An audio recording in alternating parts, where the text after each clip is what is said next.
Good morning everyone. आज हम आप लोगों को निशा इतिहास गंगोत्री चैनल के माध्यम से मेजर 1 MGC1 यानी सेमेस्टर 1 इतिहास विषय के बारे में अध्ययन कराने जा रहा हूं, जो आइडिया ऑफ भारत है।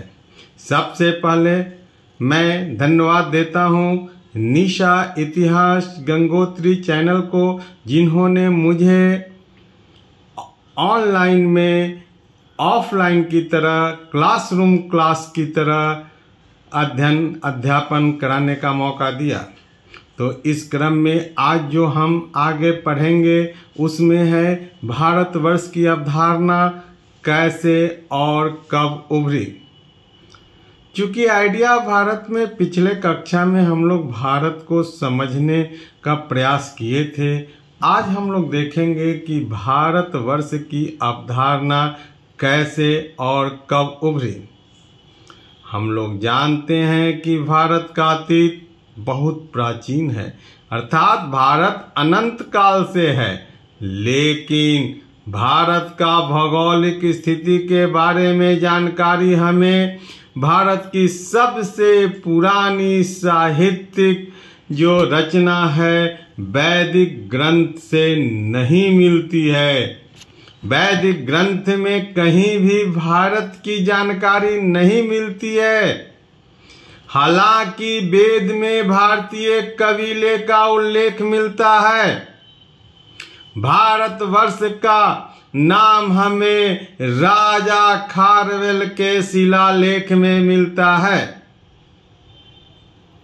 इसमें भारतवर्ष का जिक्र है, वह आज का उत्तर भारत रहा होगा, लेकिन इसमें मगध नहीं था, क्योंकि हम लोग जानते हैं कि खारवेल कहाँ का शासक था, कलिंग का शासक था, और कलिंग और मगध दो स्वतंत्र देश थे।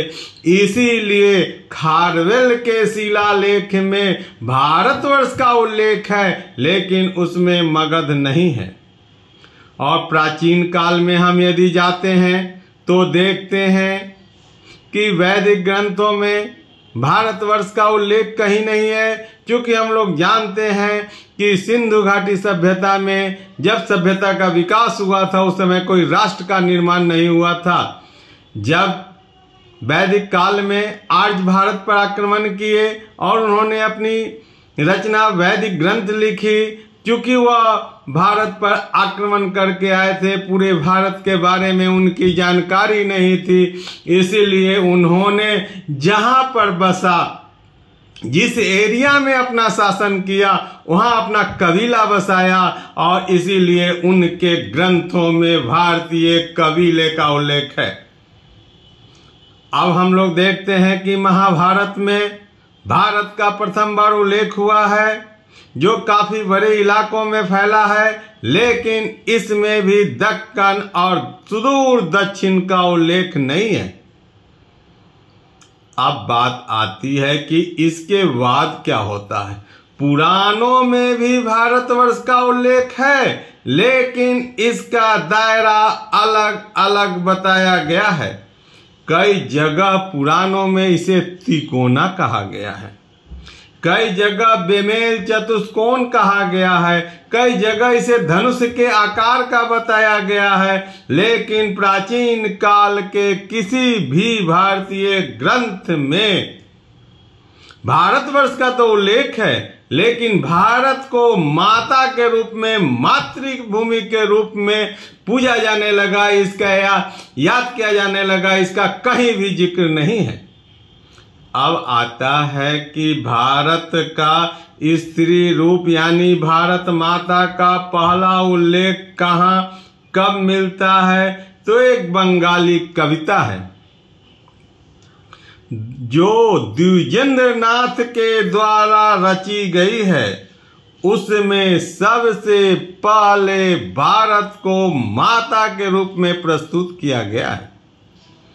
आगे देखते हैं कि बंकिम चंद्र चटर्जी की रचना आनंद मठ है, उसमें भारत को मां के रूप में उल्लेख किया गया है।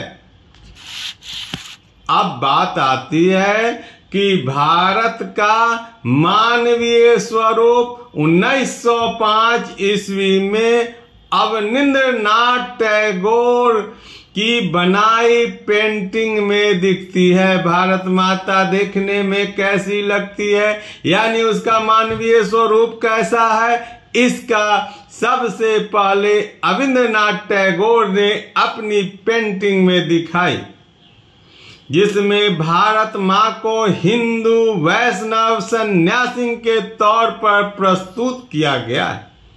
भारत माँ का पहला नक्शा हमें सन 1936 ईस्वी में वाराणसी में भारत माता मंदिर में देखने को मिलता है।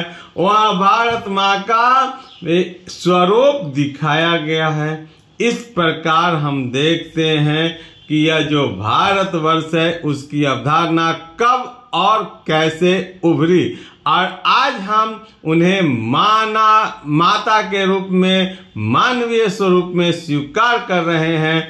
इनमें हमारे देवेंद्रनाथ टैगोर, विजेंद्र राय और अवनींद्रनाथ टैगोर जी का महत्वपूर्ण भूमिका है। बाद में हम देखते हैं कि बनारस में भी एक मंदिर बनाकर भारत माता को स्त्री रूप में, एक देवी के रूप में प्रस्तुत किया गया है। आज कक्षा समाप्त यही होता है। थैंक यू, धन्यवाद।